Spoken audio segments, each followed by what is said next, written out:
တကဘာလုံးမှာလူသိပြီးသားဖြစ်တဲ့ Coca-Cola တို့ Apple တို့ global brand တွေကဘာလို့ငွေကုန်ခံပြီးတော့ marketing တွေဆက်လုပ်နေကြတယ်လို့ထင်လဲပုံမှန်ဆိုလို့ရှိရင်ပေါ့နော်ကျမတို့ product တစ်ခုဒါမှမဟုတ် service တစ်ခုကိုကျမတို့ကစပြီးတော့လုပ်တော့မယ်ဆိုရင်လုပ်ခင်မှာကိုယ့်ရဲ့ product အကြောင်း service အကြောင်းကိုလူတွေသိအောင်marketing လုပ်ကြရတယ်ပေါ့နော် marketing ဆိုတဲ့သဘောတရားကကြတော့ကိုယ့်ရဲ့ product ကိုလူသိအောင်လို့ကြေညာတာပေါ့နော်ဒီလို marketing လုပ်ခြင်းအဖြစ်ကိုယ့်ရဲ့ကုန်ပစ္စည်းကိုလူတွေကသိရှိလာပြီးတော့ကိုယ့်ရဲ့ရောင်းအားတွေတိုးတက်လာမယ်ပေါ့နော်ကိုယ့်ရဲ့ကုန်ပစ္စည်းတွေရောင်းရမယ်ပေါ့ဒါပေမဲ့ဒီ global မှာတည်ပြီးသားသူများလူသိပြီးသားပေါ့နော်ဒီလို brand တွေဟောဘာလို့ marketing ကိုလုပ်ကြတာလဲပေါ့နော်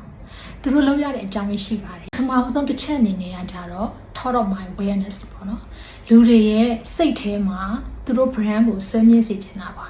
ဘာလို့လဲဆိုလို့ရှိရင်ကျမတို့ Coca-Cola ဆိုလို့ရှိရင်ကျမတို့ရေငတ်တယ်ဆိုရင် Coca-Cola ကိုပြင်းမြင်တယ်ဒါမှမဟုတ်လို့ရှိရင်ကြက်ကြော်ဆိုင်မှာပဲဖြစ်ဖြစ်ကျမတို့ကြက်ကြော်စားမယ်ဆိုရင်သူနဲ့တွဲဖက်ပြီးတော့ပြင်းမြင်မိတာ Coca-Cola ပဲပေါ့နော်အဲ့လိုမျိုးပဲတစ်ခုခုဆိုလို့ရှိရင်ဒီ brand ကိုတွဲပြီးတော့မြင်နေတာပေါ့နော်အဲ့လိုမျိုးမြင်စေချင်တဲ့အကြောင်းမလို့သူတို့က marketing ကိုဆက်လုပ်တာဖြစ်ပါတယ် market ထဲမှာရှိနေတဲ့ brand တွေကတစ်ခုနဲ့တစ်ခုပြိုင်ဆိုင်မှုပြင်းထန်တယ်ပေါ့နော်ကျွန်တော်တို့ Coca-Cola လို့ပြင်းပြလိုက်လို့ရှိရင်တစ်ဖက်မှာ Pepsi လို့လိုမျိုးသူ့ရဲ့ပြိုင်ဘက်တွေရှိတယ်အဲ့လိုမျိုးဖြစ်တဲ့အတွက်ကြောင့်မလို့ကိုက marketing ကိုစဉ်ဆက်မပြတ်လုပ်နေရတယ်ပေါ့နော်နံပါတ်1ချက်ကတော့ပြိုင်ဘက်တွေထက်အသာစီရဖို့နဲ့ဈေးကွက်ဝေစုကိုကာကွယ်ဖို့ဖြစ်ပါတယ်ဘာလို့လဲဆိုတော့တကယ်လို့ marketing ကိုစဉ်ဆက်မပြတ်မလုပ်ဘူးဆိုလို့ရှိရင်ပေါ့နော်သူတို့ဈေးကွက်ထဲမှာကို brand ထက်သူများ brand ကိုပို့ပြီးတော့မြင်သွားမယ်ပေါ့နော်မြင်သွားတဲ့ခါကျလို့ရှိရင်ကိုယ့်ရဲ့ဒီရှိနေပြီးသား customer တွေ